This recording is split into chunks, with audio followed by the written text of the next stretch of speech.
Hey guys, welcome back. Today we are going to be returning to our series on hashtag why I am not a Calvinist. And we're going to be looking at what seems at first to be a very difficult passage, one that seems to be very Calvinistic, but I think we'll see, like we have in many of the other passages, that at least there's an alternative way of looking at this. And we are actually going to find this in the book of John, chapter 10, in verse 26 and 27.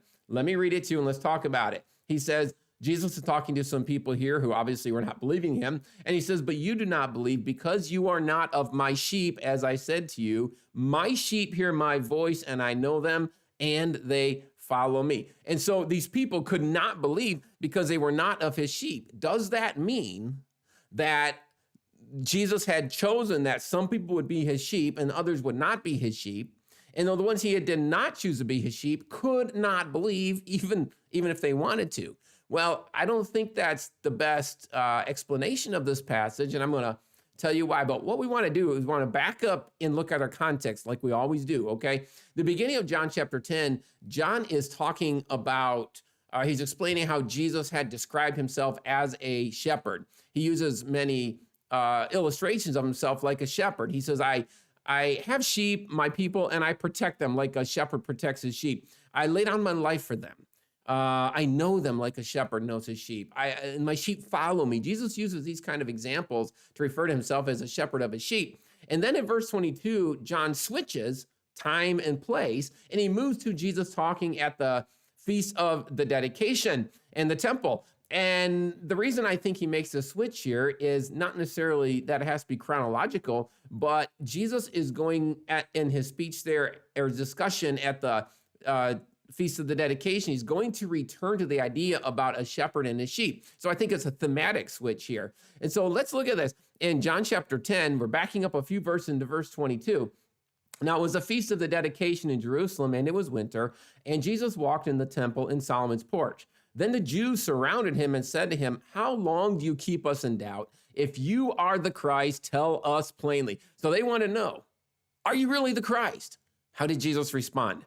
Jesus answered them, I told you, and you do not believe. The works that I do in my Father's name, they bear witness of me. So he says, I have given you plenty of evidence. I have done things to show you that I am the Christ. Why are you not getting it? There's plenty of evidence. You should understand. The problem, though, with these people is they were not interested in evidence. They had predetermined their response to Jesus. They simply were not going to believe. And so look down here a little bit later. We're going to skip now down to verse 30. Jesus says, I and my Father are one. And look at their response. Then the Jews took up stones again to stone him. They didn't want to hear this. They just simply didn't believe. They took up stones to stone him. And, they had all the evidence. Jesus was saying, look at the evidence. The evidence would verify my claims. But they didn't want to listen to the evidence. They didn't want to look at the evidence. They had predetermined their response. They simply wouldn't believe. Now, a few verses later, verse 37, Jesus says this, if I do not do the works of my Father, do not believe me. But if I do, though you do not believe me, believe the works, that you may know and believe that the Father is in me and I in him. Jesus is commanding them to believe. Now, why would he command them to believe if they were not chosen to believe? Why would he command them, believe my works, if God had already determined that they would not be of his sheep, and so therefore they would not believe? What Jesus, I think, is doing here is he is putting the choice on them. You look at the evidence, you believe. If you believe, you will be of my sheep. But we're told back there, let's actually return to that, and back to our key verses here, verse 26 and 27, that you do not believe because you are not of my sheep, as I said to you. Does that mean that they have to be of a sheep in order to believe? I don't think so. I don't think that's what Jesus is saying here. I think what he's doing is he's saying, look, the ones who believe are part of my sheep, and you people are never going to be part of my sheep. If we could go to the end of time and look back, you will never have believed in me. You will never have looked at my works. You will never have listened to my command about looking at the evidence and trusting in not only what I say, but trusting the evidence. So you're just never going to be in my sheep. And that is why you're not going to believe in me. these people had predetermined. And I kind of liken it to the passage. I did a video a while ago on John chapter 6, and I'd encourage you to look it up, because in John chapter 6, Jesus says this. He says, all that the Father gives me will come to me. And at first it looks like Jesus is saying that Father gives me some and only those will come to me. But as I use illustration in that video about some people trying to immigrate, say, from Poland to the United States.